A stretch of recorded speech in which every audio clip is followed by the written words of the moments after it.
1 Chronicles Chapter 9. All Israel was listed in the genealogies in the book of the kings of Israel and Judah. They were taken captive to Babylon because of their unfaithfulness. Now the first to resettle on their own property in their own towns were some Israelites, priests, Levites, and temple servants. Those from Judah, from Benjamin, and from Ephraim and Manasseh who lived in Jerusalem were Uthai, son of Ammihud, the son of Omri, the son of Imri, the son of Bani, a descendant of Perez, son of Judah. Of the Shilonites, Isaiah the firstborn and his sons. Of the Zerahites, Jeuel. The people from Judah numbered 690. Of the Benjaminites, Sallu, son of Meshullam, the son of Hodaviah, the son of Hassenuah. Ibniah, son of Jeroham, Eli, son of Azai, the son of Michri, and Meshullam, son of Shephatiah, the son of Ruel, the son of Ibnijah. The people from Benjamin, as listed in their genealogy, numbered 956. All these men were heads of their families.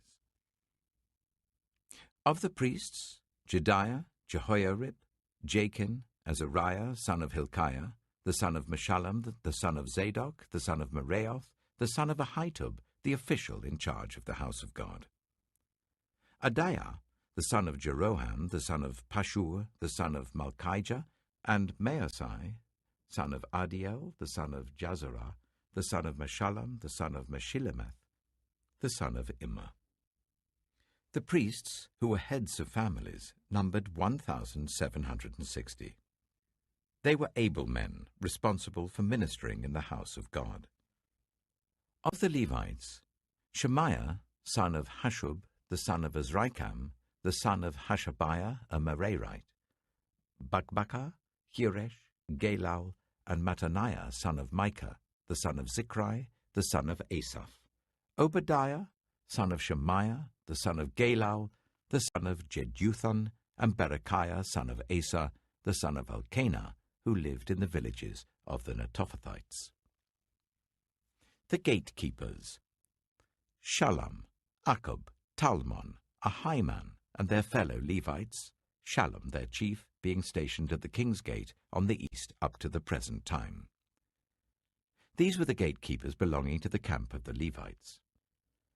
Shallum, son of Kor, the son of Ebiasaph, the son of Korah, and his fellow gatekeepers from his family, the Korahites, were responsible for guarding the thresholds of the tent, just as their ancestors had been responsible for guarding the entrance to the dwelling of the Lord.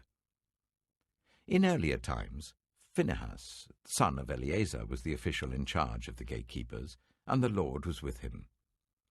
Zechariah, son of Meshelemiah, was the gatekeeper at the entrance to the tent of meeting. Altogether, those chosen to be gatekeepers at the thresholds numbered 212. They were registered by genealogy in their villages. The gatekeepers had been assigned to their positions of trust by David and Samuel the seer. They and their descendants were in charge of guarding the gates of the house of the Lord, the house called the Tent of Meeting. The gatekeepers were on the four sides, east, west, north, and south. Their fellow Levites in their villages had to come from time to time and share their duties for 7-day periods. But the four principal gatekeepers, who were Levites, were entrusted with the responsibility for the rooms and treasuries in the house of God. They would spend the night stationed round the house of God because they had to guard it, and they had charge of the key for opening it each morning. Some of them were in charge of the articles used in the temple service. They counted them when they were brought in and when they were taken out. Others were assigned to take care of the furnishings and all the other articles of the sanctuary, as well as the special flour and wine and the olive oil, incense and spices. But some of the priests took care of mixing the spices. A Levite named Mattatiah, the firstborn son of Shallum the Korahite, was entrusted with the responsibility for baking the offering bread. Some of the Kohathites, their fellow Levites, were in charge of preparing for every Sabbath the bread set out on the table. Those who were musicians, heads of Levite families, stayed in the rooms of the temple and were exempt from other duties because they were responsible for the work day and night. All these were heads of Levite families, chiefs as listed in their genealogy, and they lived in Jerusalem. Jeiel, the father of Gibeon, lived in Gibeon. His wife's name was Maacah, and his firstborn son was Abdon, followed by Zur, Kish, Baal, Ner, Nadab, Gedor, Ahio, Zechariah, and Mikloth. Mikloth was the father of Shimeam. They too lived near their relatives in Jerusalem.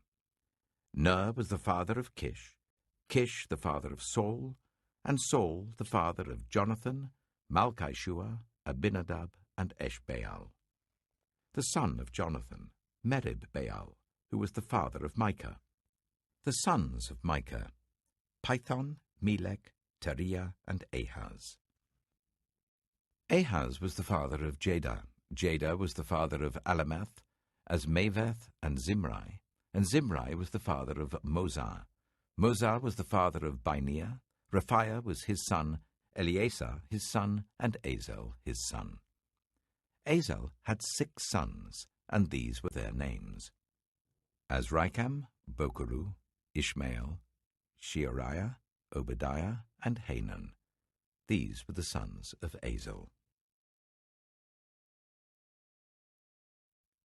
1 Chronicles Chapter 10. Now the Philistines fought against Israel. The Israelites fled before them, and many fell dead on Mount Gilboa. The Philistines were in hot pursuit of Saul and his sons, and they killed his sons Jonathan, Abinadab, and Malchishua. The fighting grew fierce around Saul, and when the archers overtook him, they wounded him. Saul said to his armor-bearer, "Draw your sword and run me through, or these uncircumcised fellows will come and abuse me." But his armor-bearer was terrified and would not do it. So Saul took his own sword and fell on it. When the armor-bearer saw that Saul was dead, he too fell on his sword and died. So Saul and his 3 sons died, and all his house died together. When all the Israelites in the valley saw that the army had fled and that Saul and his sons had died, they abandoned their towns and fled, and the Philistines came and occupied them. The next day, when the Philistines came to strip the dead, they found Saul and his sons fallen on Mount Gilboa. They stripped him and took his head and his armor, and sent messengers throughout the land of the Philistines to proclaim the news among their idols and their people. They put his armor in the temple of their gods, and hung up his head in the temple of Dagon. When all the inhabitants of Jabesh-Gilead heard what the Philistines had done to Saul, all their valiant men went and took the bodies of Saul and his sons, and brought them to Jabesh. Then they buried their bones under the great tree in Jabesh, and they fasted 7 days. Saul died because he was unfaithful to the Lord. He did not keep the word of the Lord, and even consulted a medium for guidance, and did not inquire of the Lord. So the Lord put him to death, and turned the kingdom over to David, son of Jesse. Psalm 137. By the rivers of Babylon we sat and wept when we remembered Zion. There on the poplars we hung our harps, for there our captors asked us for songs, our tormentors demanded songs of joy. They said, "Sing us one of the songs of Zion." How can we sing the songs of the Lord while in a foreign land? If I forget you, Jerusalem, may my right hand forget its skill. May my tongue cling to the roof of my mouth if I do not remember you, if I do not consider Jerusalem, my highest joy. Remember, Lord, what the Edomites did on the day Jerusalem fell. "Tear it down," they cried. "Tear it down to its foundations." Daughter Babylon, doomed to destruction. Happy is the one who repays you according to what you have done to us. Happy is the one who seizes your infants and dashes them against the rocks. Proverbs Chapter 13. A wise son heeds his father's instruction, but a mocker does not respond to rebukes. From the fruit of their lips people enjoy good things, but the unfaithful have an appetite for violence.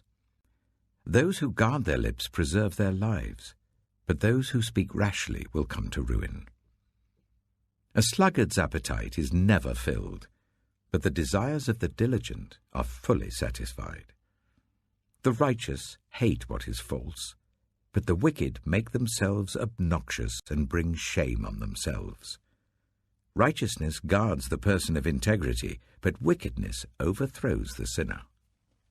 One person pretends to be rich, yet has nothing.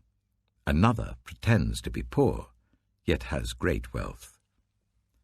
A person's riches may ransom their life, but the poor cannot respond to threatening rebukes. The light of the righteous shines brightly, but the lamp of the wicked is snuffed out. Where there is strife, there is pride, but wisdom is found in those who take advice. Dishonest money dwindles away, but whoever gathers money little by little makes it grow.